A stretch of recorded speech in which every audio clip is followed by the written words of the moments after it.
जब सम्राट नहीं भर सका साधु का कमंडल। एक बार एक साधु एक सम्राट के महल के दरवाजे पर पहुंचे। सम्राट अपने बागीचे में टहल रहे थे। सम्राट ने साधु से पूछा कि क्या चाहिए आपको। साधु के हाथ में कमंडल था। साधु ने कहा कुछ नहीं चाहिए, बस इसे भर दीजिए। सम्राट ने कहा ये तो अभी भर जाएगा। साधु महाराज ने कहा यह भरता ही तो नहीं है। सम्राट जोर जोर से हंसने लगा और कहा कि पागल हो गए हो क्या, ये तो अभी भर जाएगा। साधु ने कहा पागल नहीं होते तो साधु बनते क्या। सम्राट ने कहा अभी भरवा देता हूँ इसको। सम्राट ने अपने वजीर को आवाज़ लगाई। साधु ने कहा सुनो, बहुत सारे लोग इसे भर नहीं पाए हैं। अगर आप इसे भरने के लिए तैयार ही हो गए हैं तो मैं तब तक नहीं जाऊंगा जब तक ये नहीं भर जाएगा। सम्राट हंसने लगा और कहने लगा कि आप तो वास्तव में ही पागल हो गए हैं, ये तो अभी भर जाएगा। सम्राट ने वजीर से कहा जाओ लेकर आओ सोने के सिक्के, सोने की मुहर और डालो इस पात्र में। बहुत सारे सोने के सिक्के लाए गए और डाले गए उस बर्तन में। लेकिन कमाल की बात यह थी कि जैसे ही उसमें सोने के सिक्के डाले जाते तो वे तुरंत ही गायब हो जाते। वो कमंडल भर ही नहीं रहा था। सम्राट ने वजीर से कहा जितना भी खजाना है सारा लेकर आओ, हीरो से जवाहरात से भर दो इसे। सम्राट ने पूरी कोशिश कर ली लेकिन वो भर नहीं पाया। दोपहर हो गया। सम्राट ने सोचा सारा खजाना खाली हो गया, लेकिन ये अभी तक नहीं भरा है। सम्राट ने अपनी राजधानी में ढिंढोरा पिटवा दिया कि जितना भी खजाना है तुम्हारे पास सारा लेकर आओ। सम्राट की इज्जत पर बात आई हुई थी है। सम्राट हारना नहीं चाहता था। लोग आए, जितना उनके पास में सामान था सब डालने लगे उसमें, लेकिन वो तब भी नहीं भर रहा था। जब शाम हो गई तो सम्राट को समझ में आया कि अब तो कुछ भी नहीं बचा है। तो सम्राट साधु महात्मा के चरणों में गिर गया।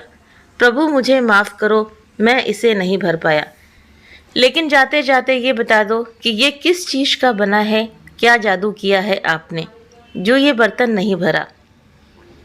साधु ने कहा कि ये पात्र नहीं है, ये तो आपका हृदय है। इसे दुनिया के सारे खजानों से भर दो, लेकिन ये भरता ही नहीं है। यह हमेशा और करता रहेगा। दुनिया का सारा खजाना मिल जाएगा तब भी इसका पेट नहीं भरेगा। अगर आप इसे वाकई भरना चाहते हैं तो प्रभु के स्मरण से भरिए, उस आनंद से भरिए जो प्रभु की प्राप्ति के बाद होता है। राजा को जीवन का सारा सार समझाकर वो महात्मा वहाँ से चले गए। तो ये छोटी सी कहानी साधु और सम्राट की कहानी नहीं है, बल्कि ये हमारी और आपकी कहानी है।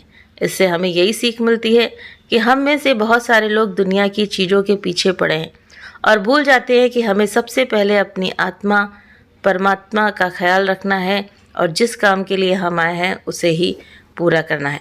मनुष्य का जन्म मिला ही इसीलिए है, सिर्फ भोगने के लिए ही नहीं मिला है कि खाओ पियो और ऐश करके बस चलते बनो। परमात्मा की भक्ति के लिए मिला है, वरना पशु भी तो हैं। पशु की जो योनियाँ होती हैं वो भोग योनि होती हैं, वो भोग करने के लिए यहाँ पर आए हैं।